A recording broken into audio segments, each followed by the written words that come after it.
Inilah polisi ugal-ugalan ini ya, nabrak nenek, seorang nenek. Sebuah insiden maut terjadi di Jalan Sisingamangaraja, tepat di depan SMA Parulian 3 Kota Medan pada Kamis 17 Juli sekitar pukul 10 waktu Indonesia bagian Barat. Dalam video yang viral di media sosial, dua anggota polisi patroli Jalan Raya Polda Sumut diduga berkendara secara ugal-ugalan. Aksi kedua polisi itu berujung menabrak seorang nenek yang sedang menyeberang jalan. Kedua polisi tersebut tampak mengendarai motor gede BMW yang terguling di lokasi kejadian. Terlihat pula dalam video salah satu anggota polisi tergeletak di tengah jalan sambil merintih kesakitan, namun tak ada seorang pun yang mau menolong. Menurut kesaksian perekam video, kedua polisi tersebut saling salib dengan kecepatan tinggi dan tidak sedang melakukan pengawalan pejabat. Bahkan suara sirine pun tidak terdengar saat kejadian berlangsung.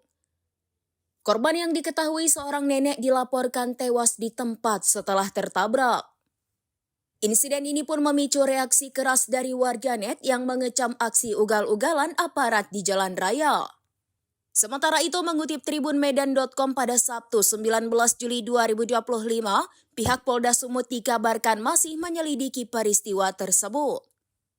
Polda Sumut berjanji akan memberikan sanksi bila ditemukan pelanggaran prosedur oleh kedua anggota polisi itu.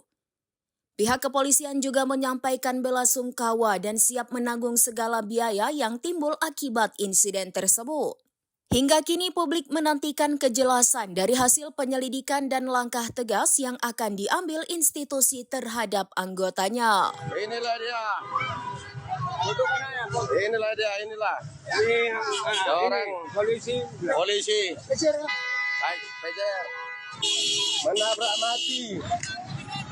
Menabrak mati seorang. Download Tribun X sekarang. Menghadirkan lokal menjadi Indonesia.